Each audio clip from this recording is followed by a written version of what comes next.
Well, I've been speaking to Laura Blumenfeld. She's a Middle East analyst and senior fellow at Johns Hopkins Merrill Center for Strategic Studies. Laura, Hamas is reportedly open to an agreement that would free the remaining hostages. That would be in exchange for a 5-year truce. What do you make of that proposal?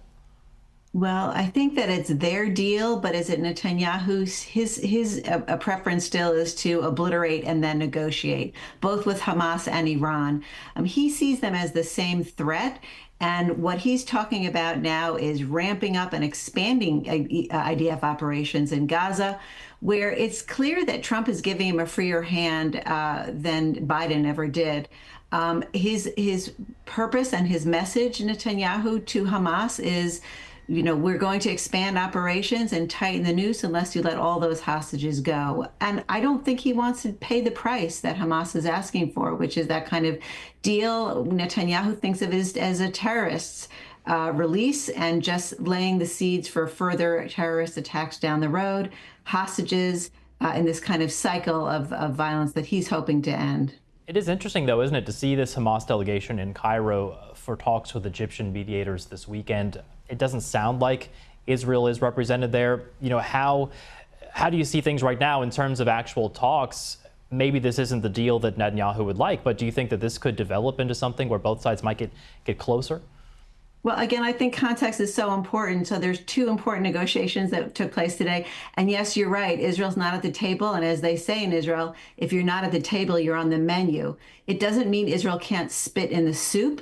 And I think that they are doing that, in fact, not only with regard to Gaza, but also, again, with Iran. We saw an explosion in a port in Iran. They're calling it an accident, but of course already there are rumors that this was an Israeli attack because missiles, ballistic missiles, were not part of the negotiations between the U.S. and Israel on Iran, but they're certainly on Israel's agenda. Back to Gaza, I think that what Netanyahu is trying to say again and again is countries don't make treaties with the weak. We are strong, as he said just days ago on Holocaust Memorial Day, Yom HaShoah. If we have to fight with our fingernails, we will. And so I think it's all about attack mode. He's taking advantage of Trump. President Biden really tied his hands in Gaza. Trump is tying his tongue in Iran. And so I think Netanyahu's just forward march as he can. Yeah. I mean, it sounds like Israel at least thinks it has the upper hand right now, and we've seen these continued strikes and attacks in Gaza, of course. Israel says, this is part of its strategy to apply pressure to Hamas to release the hostages. Do you think in the end, though, is this a strategy that will work? I think that's the key question. And as the aunt of a released hostage said, standing outside of IDF headquarters just today, she said to Netanyahu, "Your silence is filth." And that's a quote, because I think what Israelis feel like, as long as you're, unable to free the hostages, you're not living up to your very first priority as prime minister, which is to protect the people of Israel. Speaking to senior military sources in Israel, they'll say to me, when I ask, what is the biggest threat that you're facing right now in Israel militarily?